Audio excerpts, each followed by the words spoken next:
Hello everybody, this is Moses from Zaatar Gardens.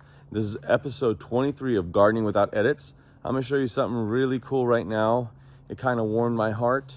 I've been gardening for 34 years now as a 3-year-old, so now you know how old I am.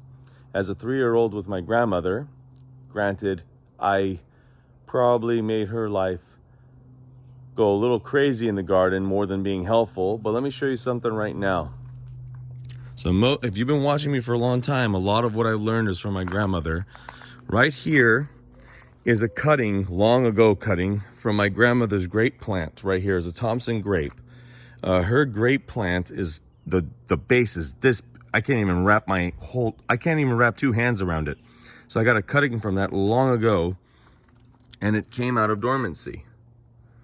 See right here, everywhere, right? So this is there's a whole trellis of, hey Lulu, there's a whole trellis of grapes go along all this fence line here. Here's a Concord, there was a flame seedless over there. But here in Manuka, I believe the pronunciation, and a dwarf grape I have over there as well. And I have another one, or actually 3 more around the corner over here.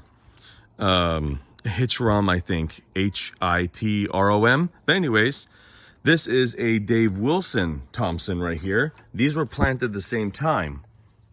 You see, it's pretty big base, but these were planted the same time. And that's my grandmother's grape. This is not coming out of dormancy as much. They are kind of swelling up, but there are no leaves like you saw there. This is the same variety. And I wonder if it's because of how well my grandmother treated, especially her grapes. She loved making yalanchi, or stuffed grape leaves, or sarma, depends on how you say it. We pronounce it yalanchi, or I mean, that's the Turkish way to say it. We're Armenian, but that's the Turkish way to say it. So I wonder if it's because of the way she raised it. And the plant is stronger because of years and years and years, decades really, of being raised in a permaculture setting like I do now. I don't know. Warms my heart sometimes seeing something like that. All right, Lulu. The squirrels aren't in the corner of the fence. Let's go.